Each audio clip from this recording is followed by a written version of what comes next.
Let's talk Fresno State here, Mitch. Matt Entz, exceptional year one, Yeah. right? 9-4 could have been a little bit better, as you wrote, but I think that all in all, you'll take 9-4 from a program that was in a big time flux with the circumstances that they were under and the circumstances surrounding the need for a new coach.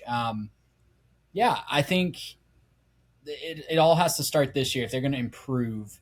Needs to start with the quarterback position. Tell me a little bit about that battle and what you need to see from whoever wins that. Yeah, so Christian Martin is going to be the name that a lot of people are excited about, I think, this year. Jaden Mandel is also on the roster, but Christian Martin transfers in from Maryland. Formerly was supposed to be kind of the guy for the Terps, and then obviously they had a dynamic true freshman come in Malik Washington and steal that show. So I think there's potentially a high floor for Martin.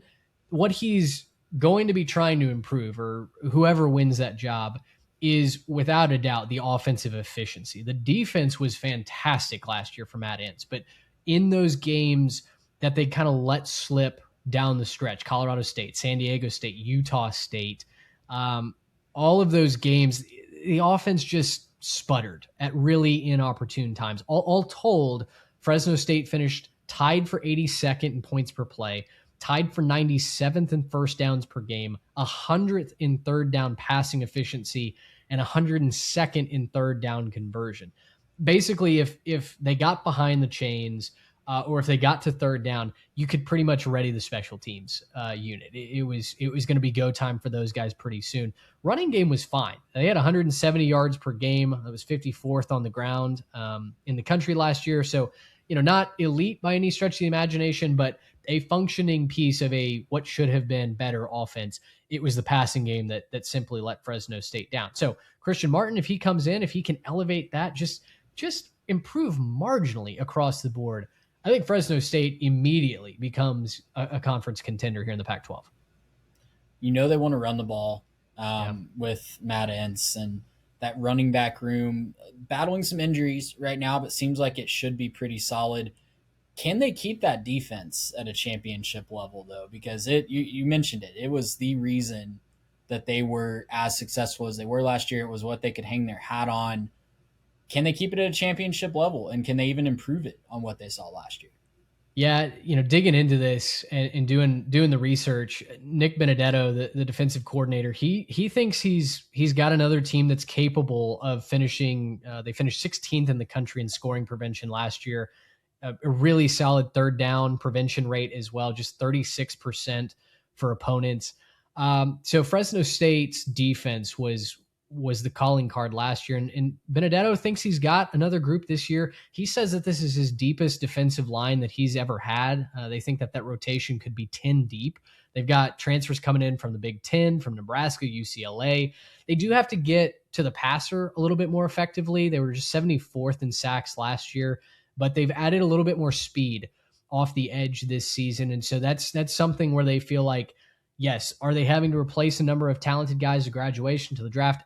For sure, but they feel like from a traits perspective, they've either duplicated or improved on a lot of those elements from last year. And so I think that Fresno State fans should really expect a lot more of the same when it comes to the defensive side of the ball. Well, going through their schedule here, it's a road trip to USC, a Friday Mm-hmm. night to open the season. You get MAC opponent Sacramento State at home. I'm going to say that all off season just so I don't Yep. forget. And a nice little rivalry with San Jose State.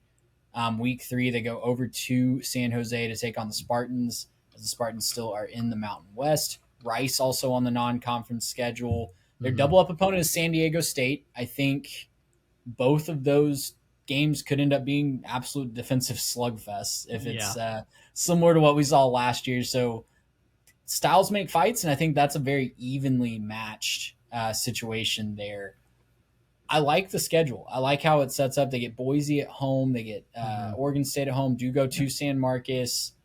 But again, I feel like I said this with Boise.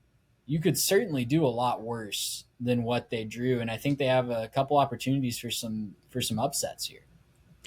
I think so. I think they're another team that could absolutely play spoiler from, a championship favorite like Boise State.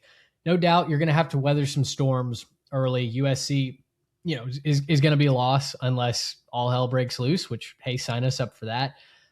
You've got to win your next three. Sac State, San Jose State, and Rice. Those have got to be the next three wins to give you some confidence heading into a game up in the Palouse against Washington State, Boise State at home, and then San Diego State. I feel like those first three conference games probably determine the Bulldogs season. If they do well, weather that storm 2-1 in that, then absolutely. We're talking about Fresno State as a possible Pac-12 champion. You drop two or maybe all three of those, and suddenly it's damage control, right? 4 losses by the time we've hit the bye week. Then you've really got to make hay down the back half of that schedule, which I think they should be able to do. Oregon State, I think, is going to be a year away from being a year away. Utah State, probably a fun half team. Texas State, Colorado State, and then back again hosting the Aztecs unless something in the flex changes. So they get their challenges early. And I think by the midpoint of the season, we're going to know a whole lot about Fresno State and whether they're a contender or maybe looking forward to 2027 already.